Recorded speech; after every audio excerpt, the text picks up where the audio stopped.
I don't know where that came from, but I thought if I understood the daily, I'll understand Luke 21:24.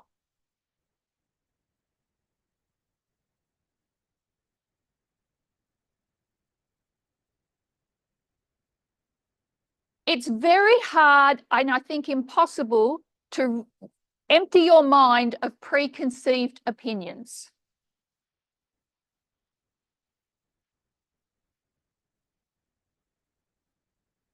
I tried to do that. But there was a little file in my brain that said the daily was Christ's heavenly ministry.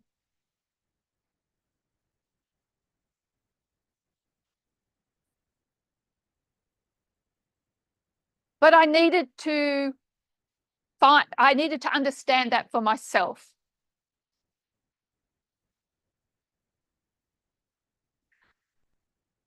That search for the understanding of those two things went over a couple of years.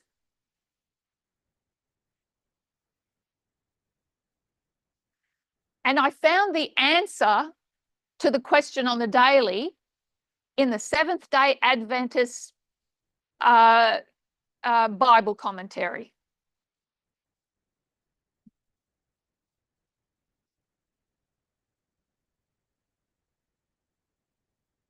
I looked through many sources. I had all the lexicons and thesauruses, all the language tools.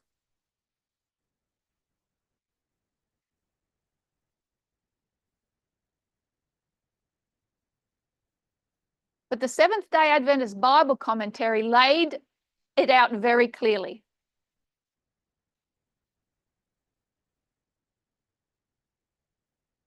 Because what it did is it laid out the two views side by side.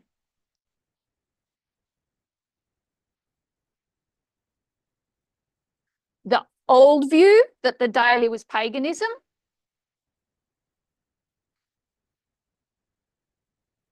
and the new view, which was really an old view, that it was Christ's heavenly ministry in the sanctuary.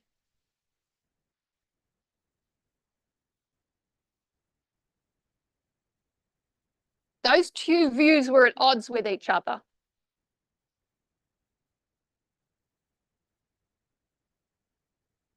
But when they laid out the two histories, it became evident that it was paganism.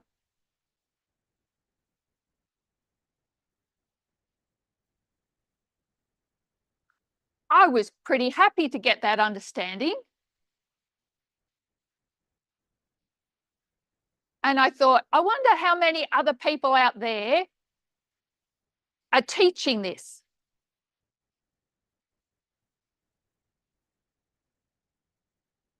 And I did a Google search. And I found an audio recording of Elder Jeff Peppinger.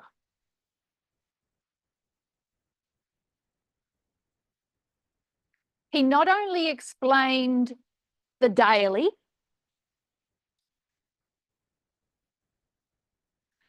but he also explained Luke 21:24.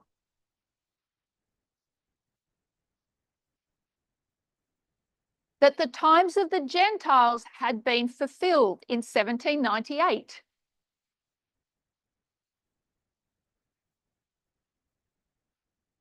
And that message gave me the answers to my two questions.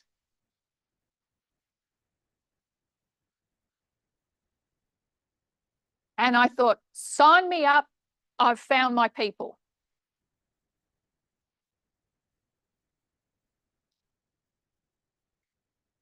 The message of the daily is a message prior to 2001.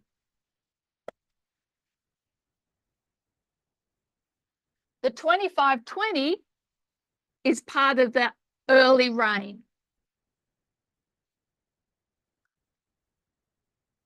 And Elder Jeff brought those two messages together with great clarity.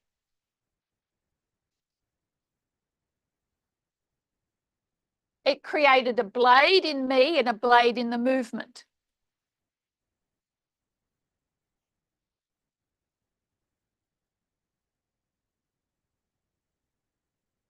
when Elder Tess comes along in 2018,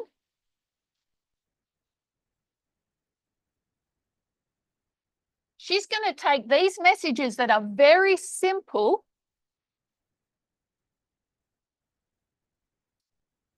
and add complexity to them. Because she's going to show that they are complex historical events.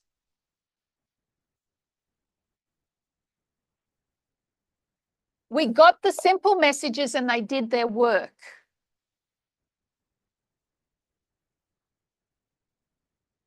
But we needed the complexity to create fruit.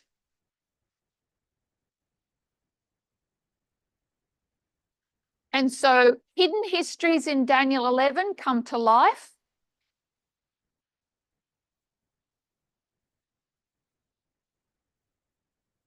And we are now understanding line upon line in a greater degree than we had before.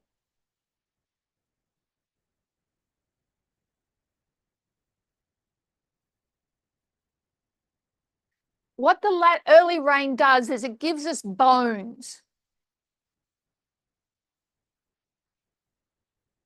And we need to put more flesh on those bones. But the bones are still valid and they give us the basic structure.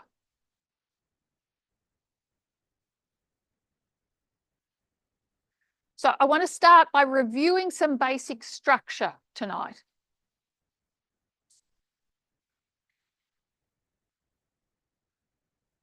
And I'm going to be reminding us of things we already know.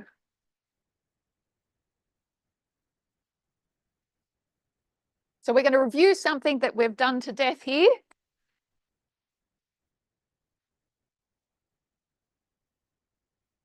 And look at the prophecies of Daniel. So Daniel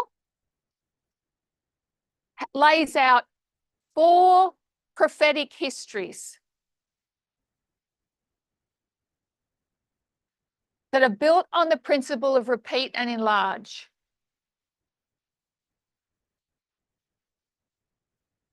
So what are our chapters?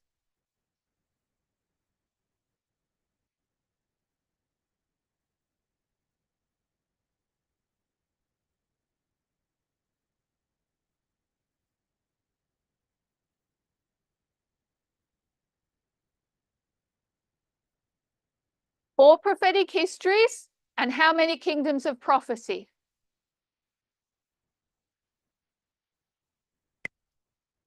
Babylon, Medo-Persia, Greece and Rome. And with Daniel 2, we get the image.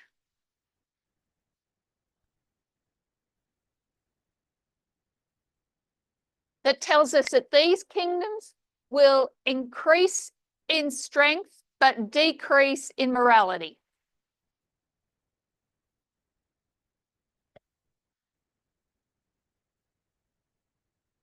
Gold, silver, bronze, iron.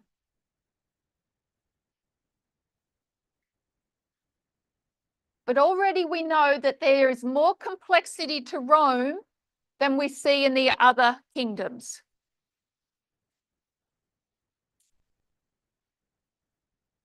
We have legs, we have feet of iron and clay, we have toes.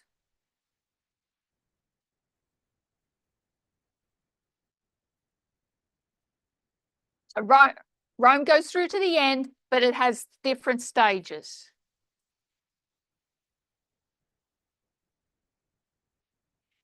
What's the story of, so what's the theme of Daniel 2?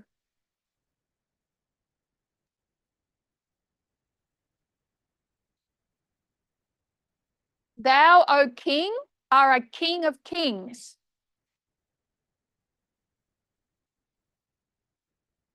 After thee shall arise another.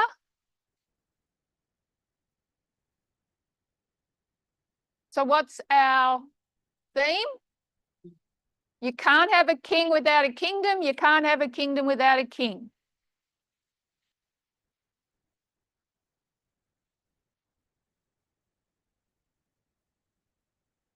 Daniel 7, you know the story. Lion, bear, leopard, and beast. What's the theme?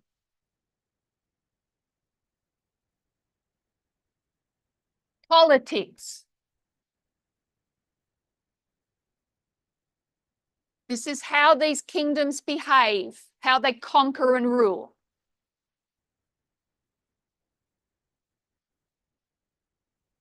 And when we look at the fourth beast, what do we see? Complexity. Different stages. Daniel 9. What kind of symbology are we seeing in Daniel 8 and 9?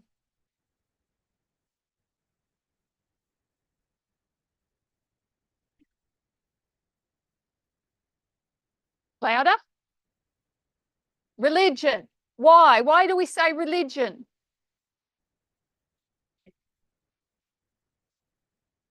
These are counterfeit sanctuary language.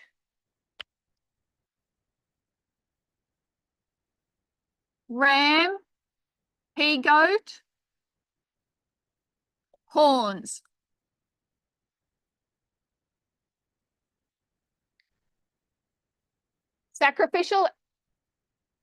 Sacrificial animals that their blood is transferred to the sanctuary by the horns of the sacrificial tables.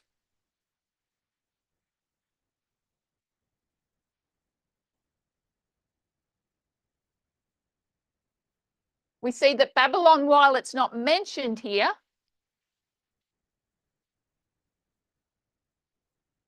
is the oxen of Daniel 4.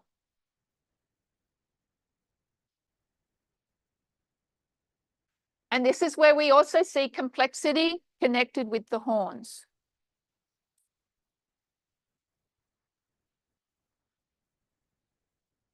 The blood or the life of of Babylon, Medo Persia, and Greece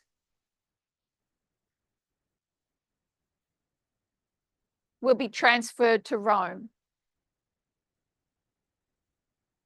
It'll take on the religion and culture of all the previous kingdoms.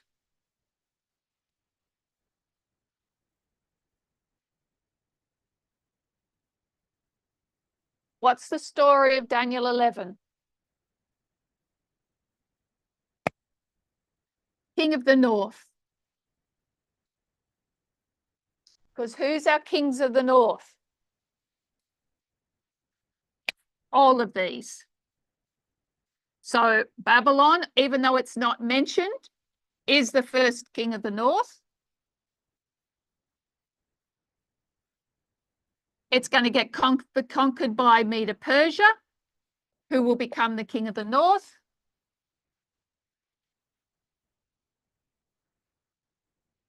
Who will be conquered by Greece, which will become the king of the North.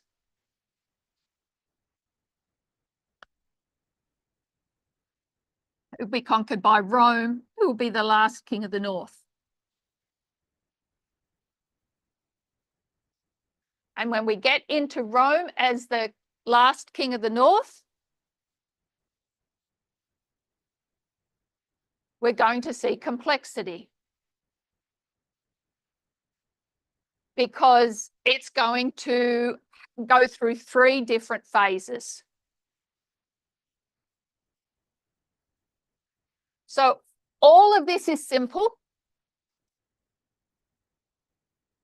The histories laid out about Rome are simple. But we can see even at a simple level that Rome has a complexity that the other kingdoms don't.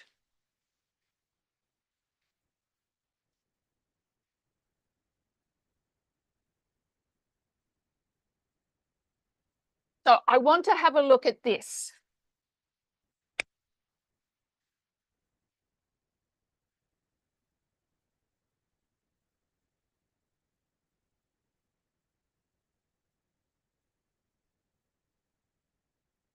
Daniel 11 and the story of the king of the north.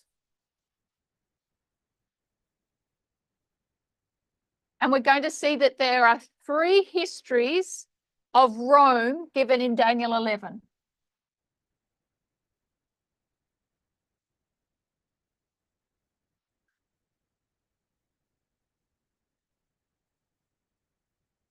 What does Rome have to do in order to become king of the north?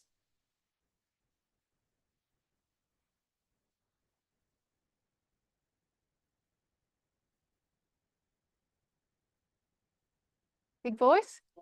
Conquer. Has to conquer the previous king of the north. It's going to conquer the previous king of the north. We'll come back to this history and look at a bit closer in a minute. It has to become the king of the north.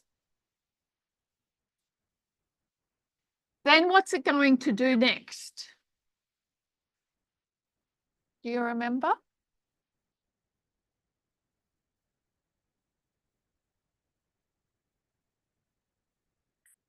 Got to conquer 3 geographical areas.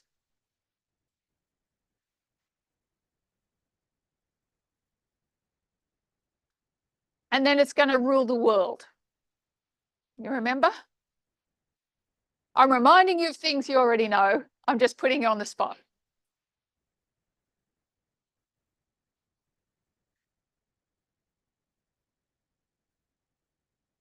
And then it's going to rule the world for how long? For a time, 360 years. Then we're going to come down. This is pagan Rome, ancient Rome. We'll come down to papal Rome. And what's the story of papal Rome?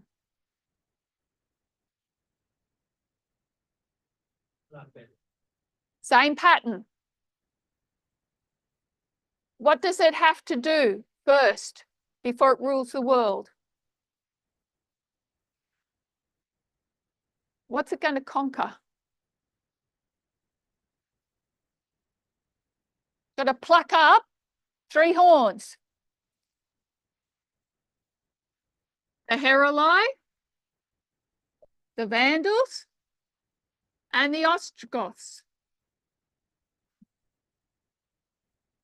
Then what's it going to do?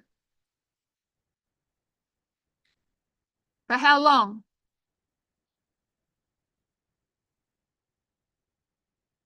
A time, times, and half a time.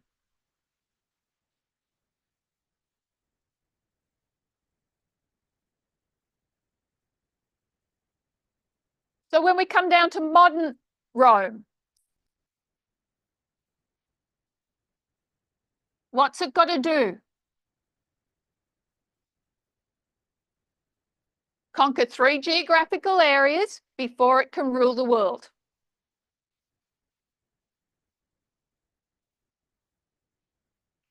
We mark the first one as 1989.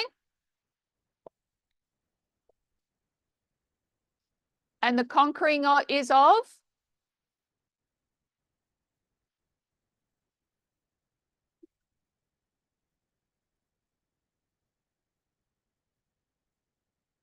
King of the South. We'll say the USSR.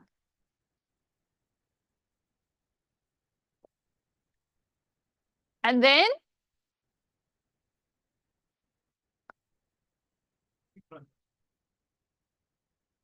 We're doing the simple. You've got a Bible in your hands. All right. Before we fill this in, let's go back to this one. Go to Daniel chapter 11.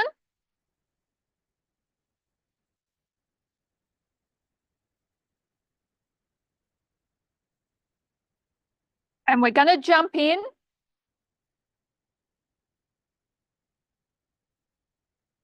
We'll jump in at verse 14.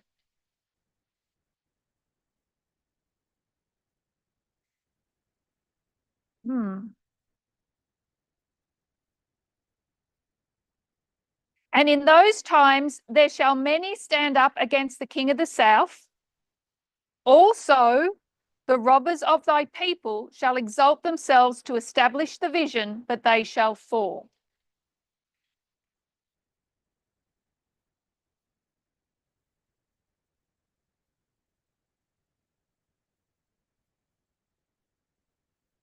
So we've jumped into a history where the king of the south is in trouble.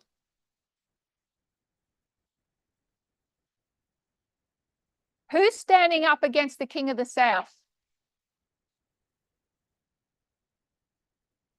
What does the verse say? Many. Many are standing up against the king of the south. And also, the robbers of God's people are exalting themselves. So the king of the south has many enemies, and one of them here is Rome.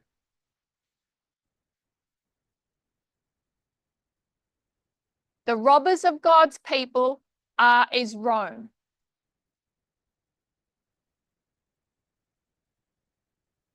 And we can prove that from Daniel chapter 2.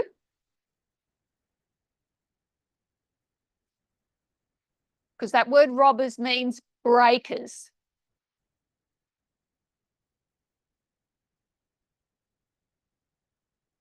And in Romans chapter 2, it is the fourth kingdom that breaks God's people.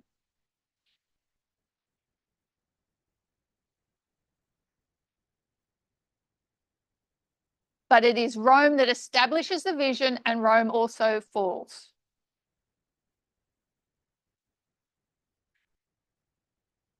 So come to verse 16. I'm sorry, we'll read verse 15. Let's not jump.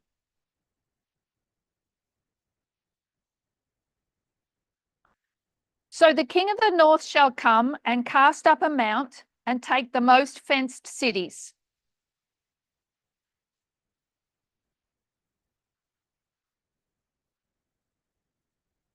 And the arms of the south shall not withstand, neither their chosen people, neither there shall be any strength to withstand.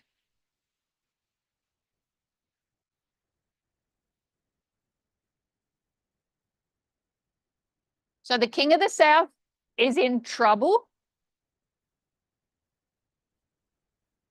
The king of the north is going to come against the king of the south. And who's the king of the north here? In verse 15.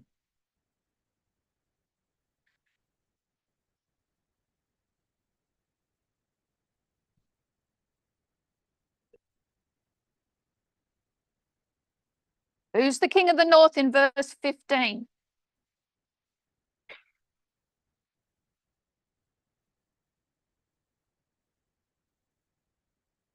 Rome's not king of the north yet.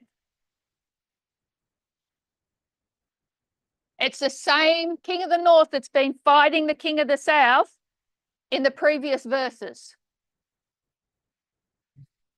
It's Greece. But remember, Greece gets divided up into lots of sections. And then into 4. And then into 2. King of the north and the king of the south are both who? They're both Greece. So the king of the north of Greece is fighting the king of the south of Greece. And the king of the south of Greece is in trouble. Verse 16. But he that cometh against him. We have to determine who these pronouns belong to. Who's the he and who's the him?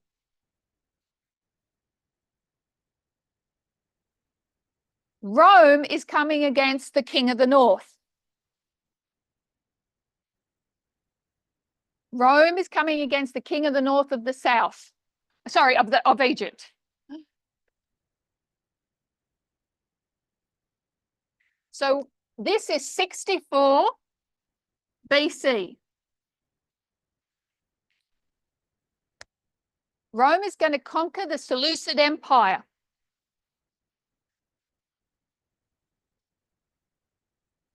Pompey, Roman general, is going to annex Syria. It is the end of Seleucid rule. And Rome is now the king of the north.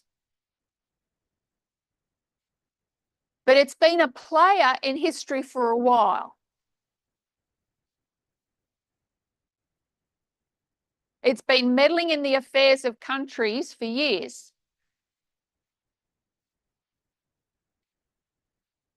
But now it is king of the north. So what's it going to do next? Verse 16.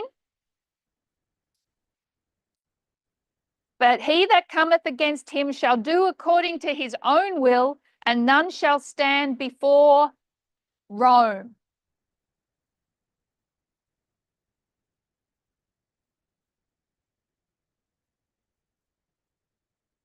And Rome, the king of the north, shall stand where?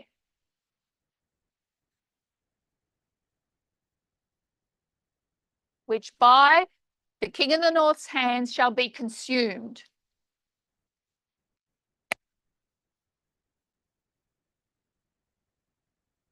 '63 BC.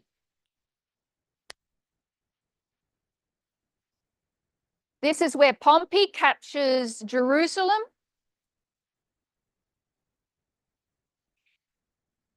He enters the most holy place. He appoints the rulers in Jerusalem and in Judea.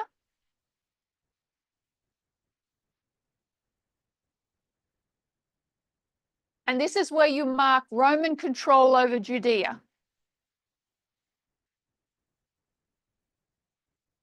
Okay, so he's conquered 2 geographical areas. He needs to conquer the third. What's the third conquering?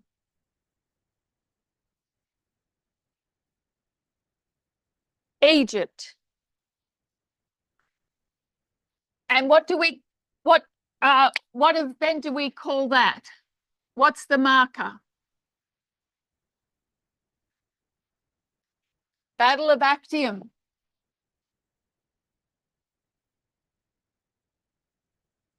This is Actium. Then Rome will rule for a time, which takes us to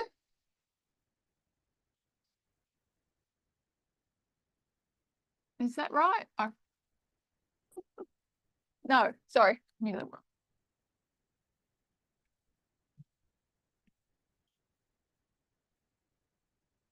Constantine's going to move his capital over to Rome in the east.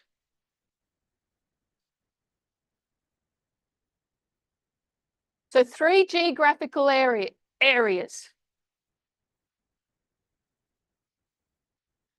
Babylon, ancient Babylon, also had to conquer 3 geographical areas.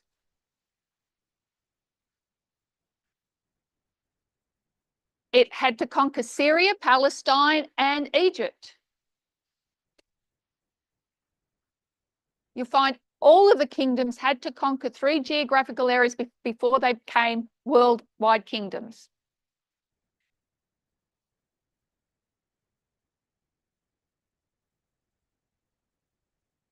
So we come down to this history, and now tell me what the second marker is.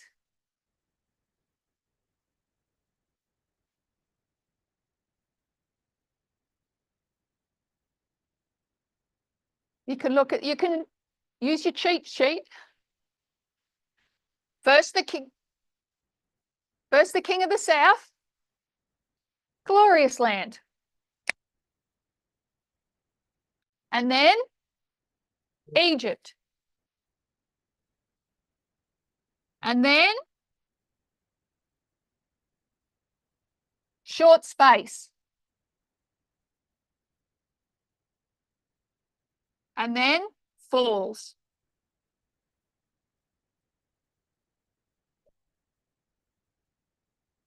Falls. So what we used to teach, first the glorious land, then the world. And we had another term for that.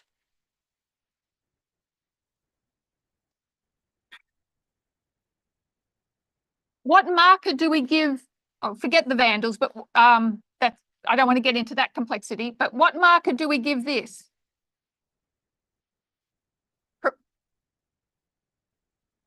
Prophetic marker. When Rome takes the glorious land,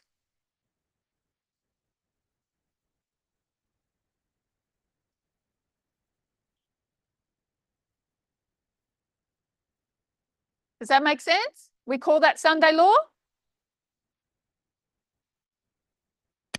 This is national Sunday law.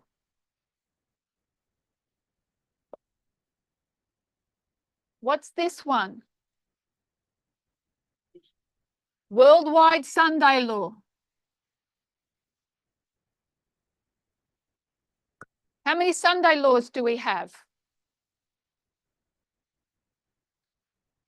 So we call, this is the Sunday law on the line of the 144,000.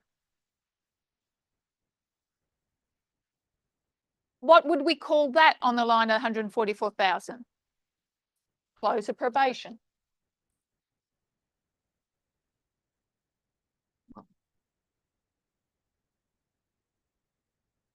So while the Sunday law for the world is the close of probation, we always understood at a simple level that Rome has to conquer those 3 things before it rules supremely.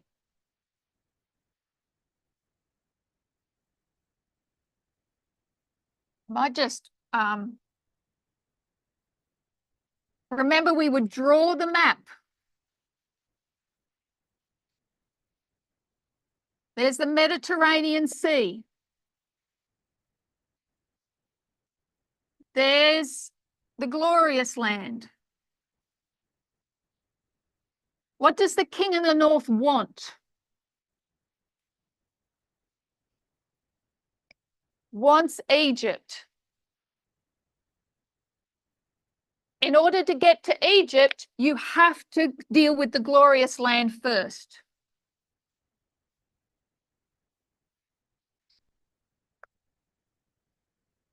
So this is the literal, and it's also the spiritual.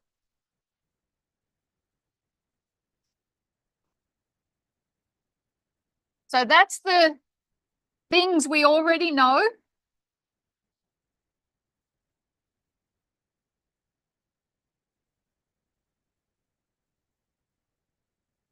And it's relatively simple. We see the pattern repeat. What the the complexity of the midnight cry message gave us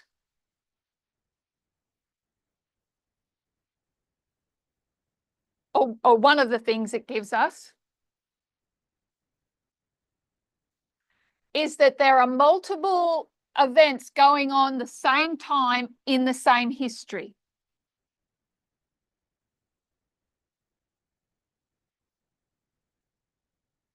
So while the King of the North, while Rome is dealing with the glorious land, it is also dealing with Egypt. So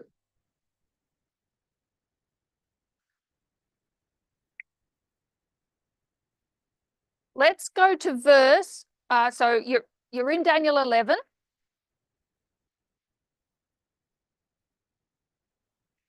And what Daniel 11 does is it gives us these three histories, but it also gives us layers.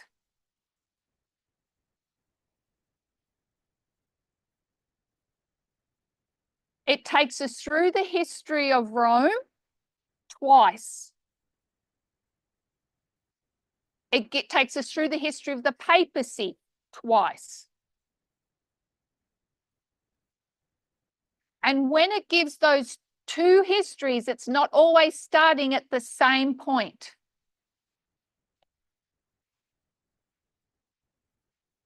Because it's telling a different story. In the history of pagan Rome, there is a thread or a story that is the conquering of the glorious land.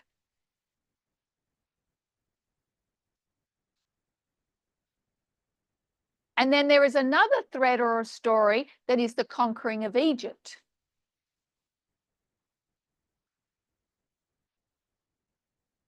They are two threads running concurrently.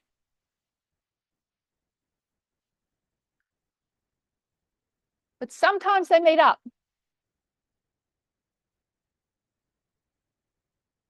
So if you look at, so we read the verses about becoming the king of the north, conquering the glorious land, conquering Egypt.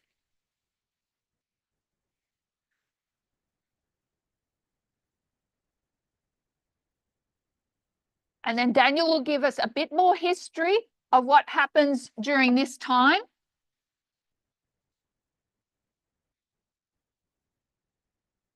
And then if we jump down to verse 23.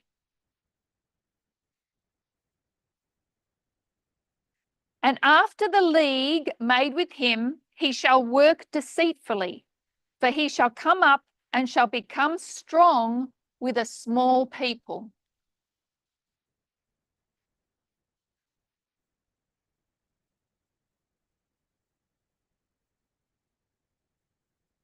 And what Daniel is going to do here is take us back in time.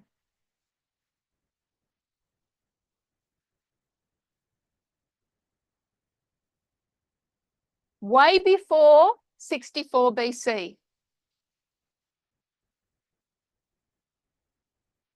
To 161 BC.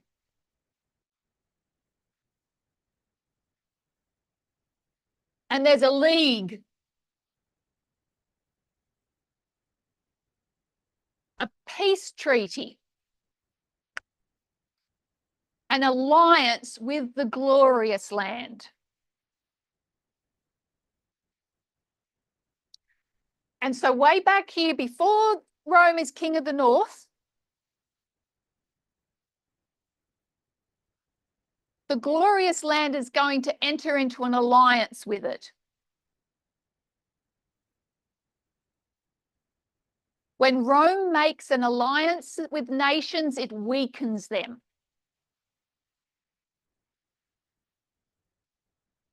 They always come up on top.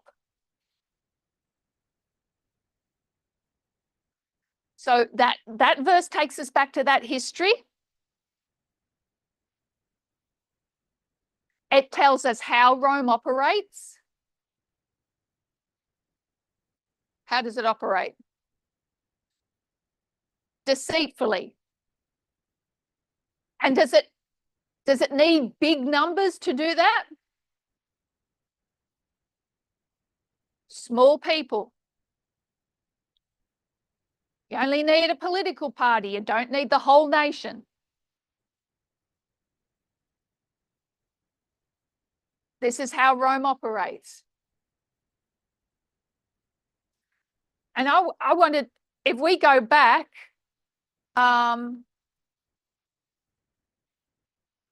actually, even we'll read verse 24. He, Rome, shall enter peaceably even upon the fattest places of the province.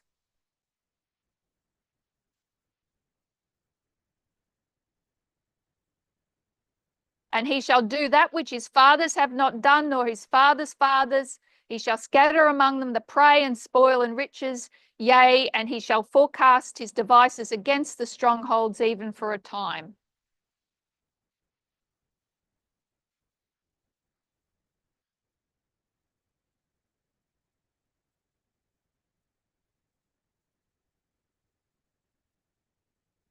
This gives us more information on how Rome operates. Does it have to do everything with warfare? Peaceably, diplomacy, alliances. And it's going to divide up the riches. And it's even going to work devices against the strongholds. What is the stronghold of Rome?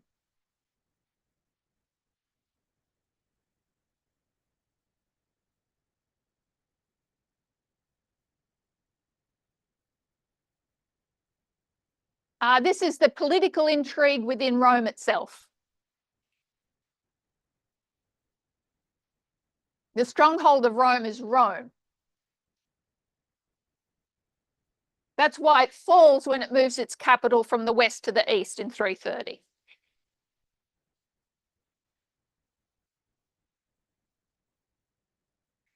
Now, I want to take us back to another verse.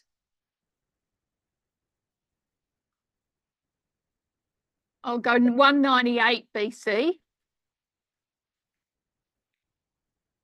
And do you know what I'm talking about, 198?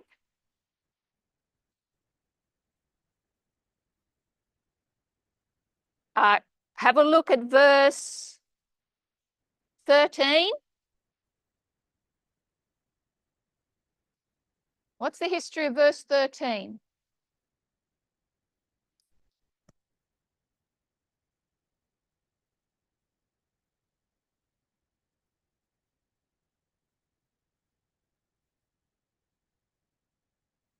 Any takers?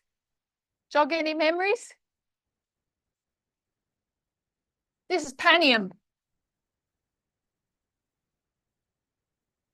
Panium is a battle between who?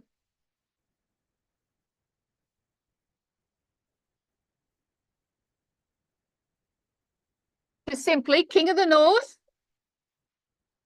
is going to defeat the King of the South.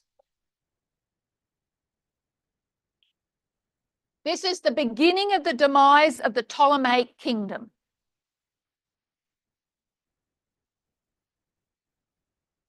So the beginning of the end for Egypt is here in Panium. We can mark its end way back down here, close to probation. So what I'm aiming to show is that this was a simple line of history.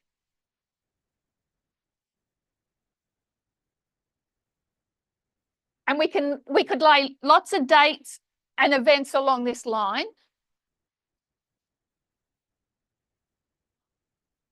But we need to see that there are actually two things happening at the same time.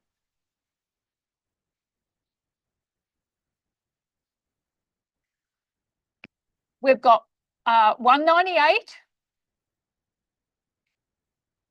161, 63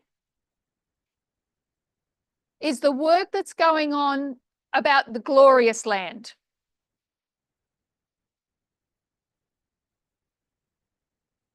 And then there is, actually, I might take that one out. And then there is another work that's going on to conquer Egypt.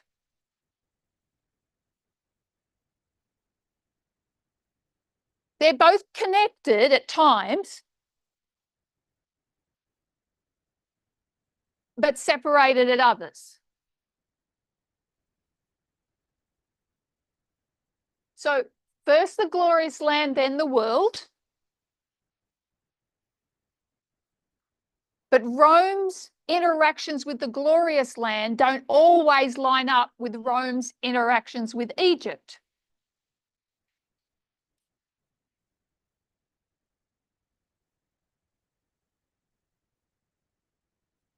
That is the complexity of seeing two lines of history happening at the same time.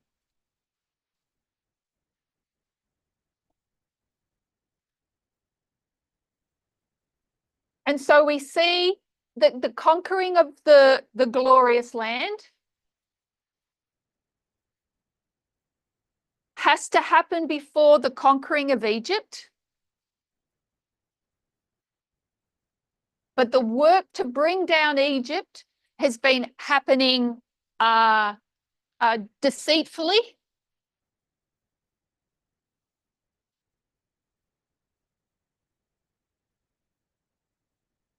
A lot of behind the scenes intrigue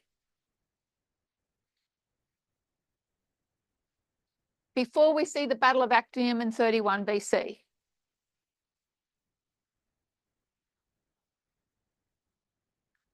So there's a lot more detail to this history that we could look at.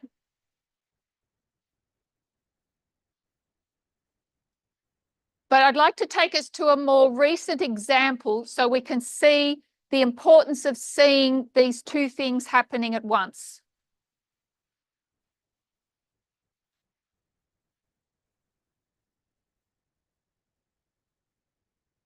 Let's go back to the Battle of Raphia. What date is that? 2019.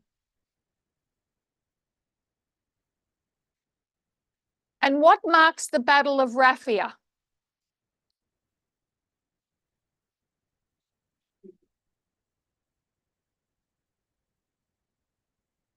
Okay, so when we say spheres of influence, who's battling over the spheres of influence?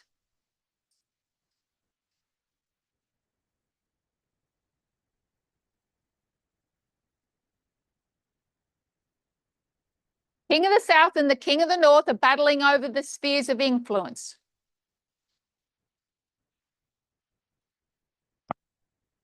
And we mark this as the King of the South defeating the King of the North.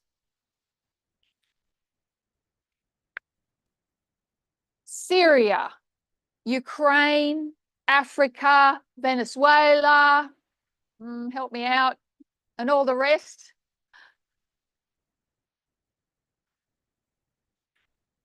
Turkey, Libya, Yemen. We see the King of the South has these victories, gains these spheres of influence.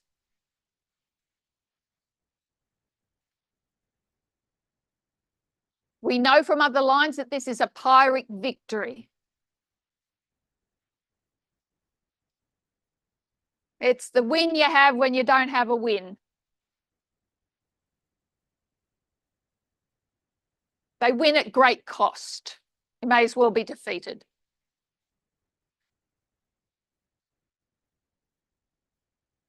But the King of the South defeats the King of the North. 2019. What else do we mark?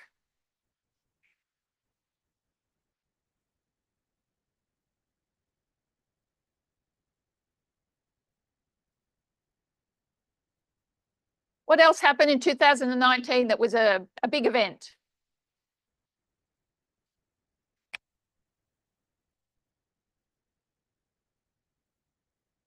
Can you see that? Is that the back?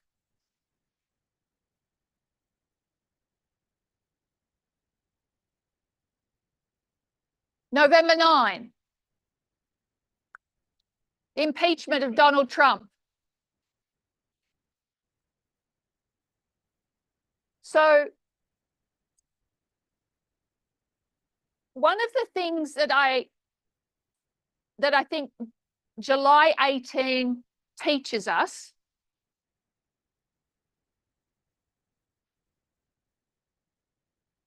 July 18, 2024 is Sunday law,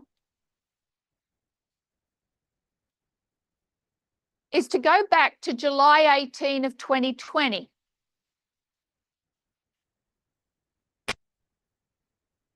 And in July 18 of 2020 is where Elder Jeff and his associates were predicting Panium.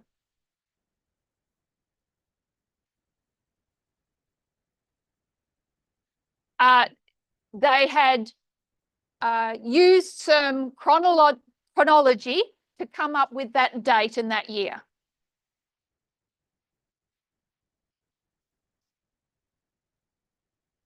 When we come back and we revisit that history, we can see the mistake that they made. Our job is not to see the end of something.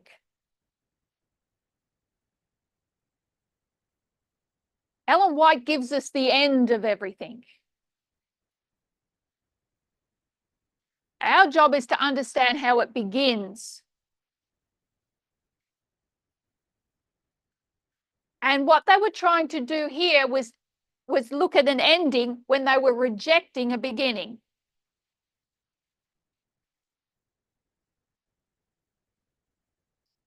And what didn't they see in the beginning? So this was King of the South against the King of the North, his spheres of influence.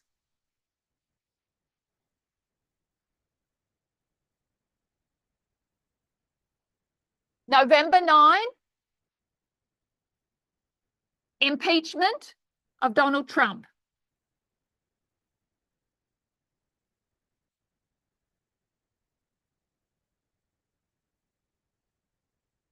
And what Elder Jeff did was say, Elder Tess has predicted November 9.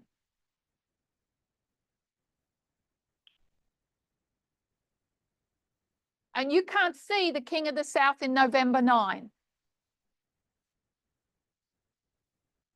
Therefore, it's a failed prophecy.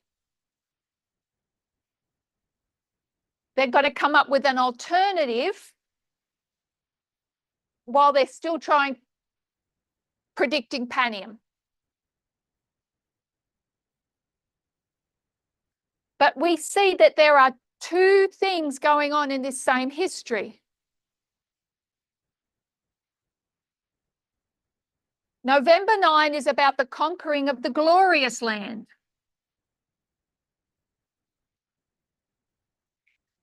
The King of the South against the King of the North is the conquering of Egypt. You've got to deal with the King of the South.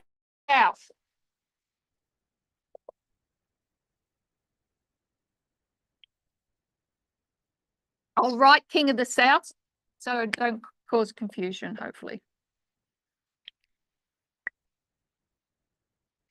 There are many things happening in 2019. The complexity is seeing the two threads running together, sometimes meeting.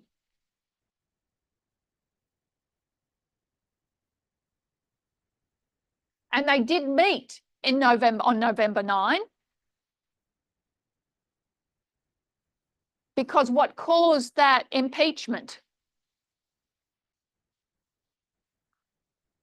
Donald Trump trying to interfere with Ukraine. that is a part of this story. You remember the drawings of the needles and the threading of the thread through the needle eye.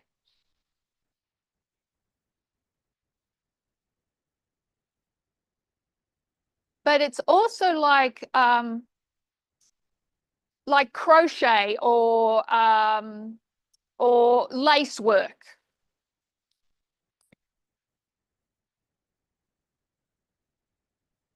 Where you've got a chain, you make a chain, and then you come back and you'll make other chains, bring them down and join. Make other chains, bring them down and join. So complex is separate, but they do meet up at certain events.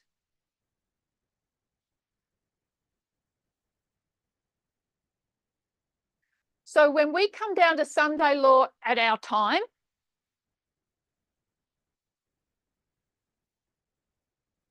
what do people want to see? The death of the King of the South. And that is happening on another line of history. Elder Tess taught that November 9 was not raffia.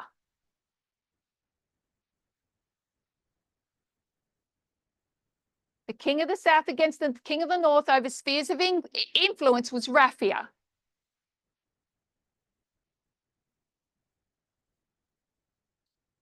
But this is still 2019.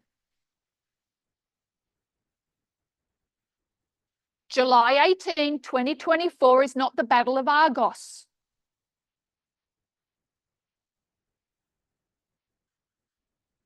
The King of the South is dying.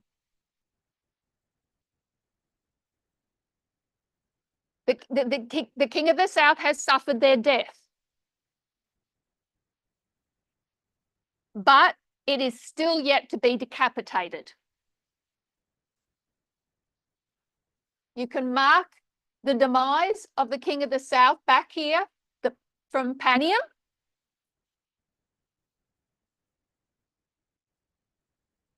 But there's going to be political intrigue right through to the Battle of Actium.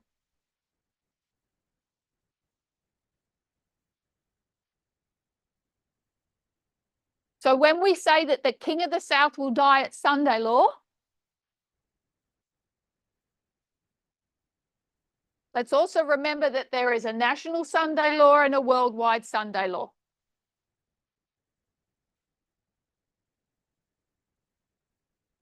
And even within the King of the South, the King of the South is fighting battles on two different fronts.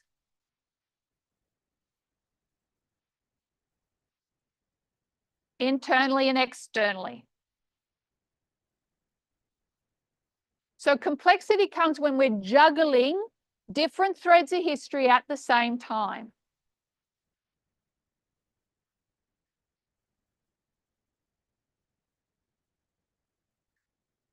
What the early rain gave us under Elder Jeff was the bones. And those bones are still valid,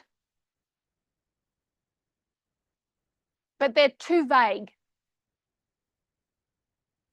We need complexity to give us more detail to see where we are in history.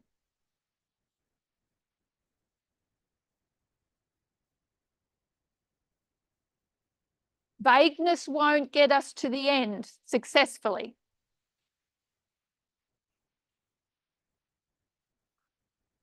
So we can be grateful for the simple and grateful for the complexity.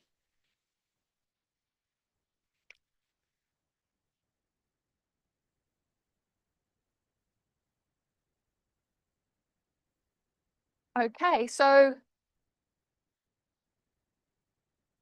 we'll just to summarize,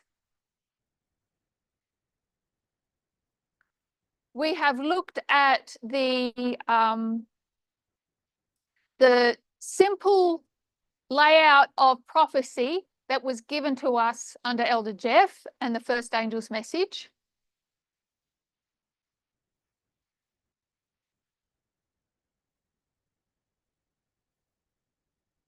That message was still a large part of the early reign.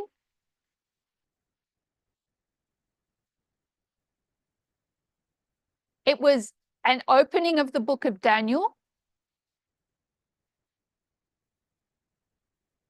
And what the Midnight Cry gave us was complexity of that line of history.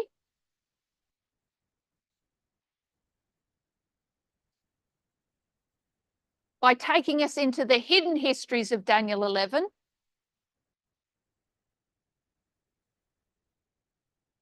the Diadochi Wars and the Pyrrhic Wars,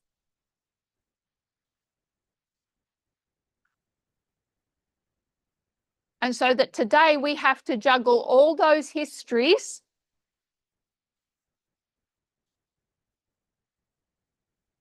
see the relevance to our time, but understand that there are also multiple things happening in the same history.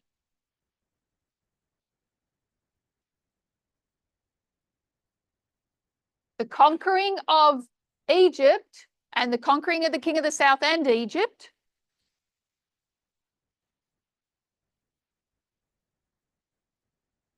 does not have to and does not always line up to Rome's interactions with the glorious land.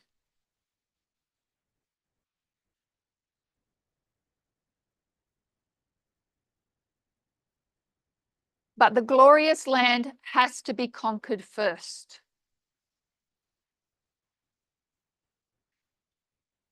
If you are watching the news at the moment, which I'm assuming we are all doing,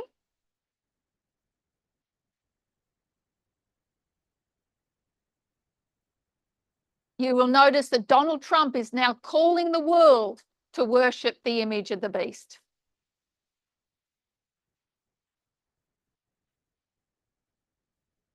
He already has the glorious land. And he did that with a small people. And now it is just the world. These events have happened concurrently, but not necessarily connected.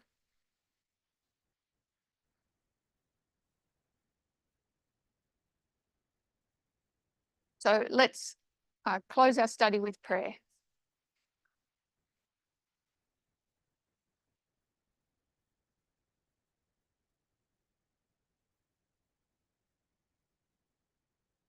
Dear God in heaven, you lead your people on gently, and we are very grateful.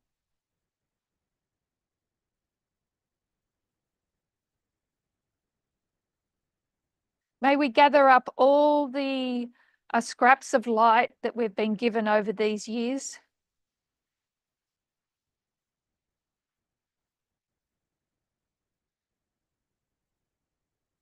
And let them give us clarity of what is happening today.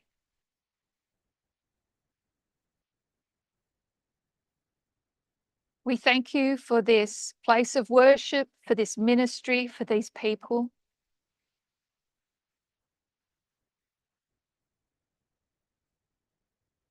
And we ask a special blessing on the remainder of our camp.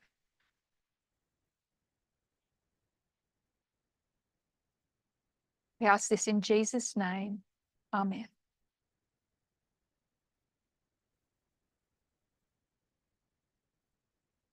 Thank you.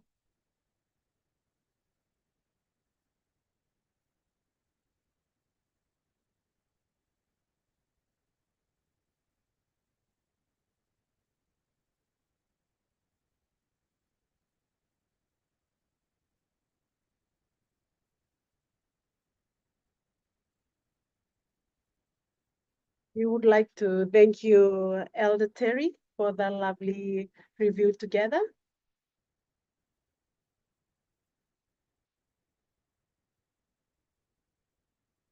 I believe that have all enjoyed.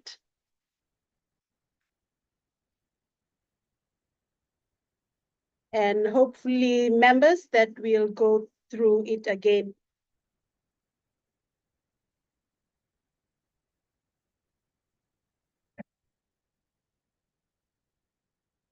At your own time before we touch on the complexity tomorrow.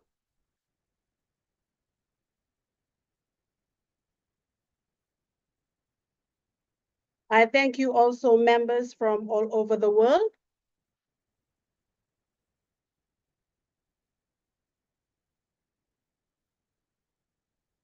That is listening in tonight.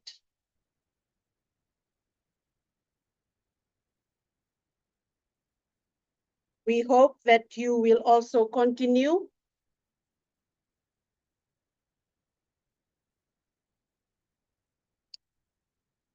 to fellowship with us tomorrow.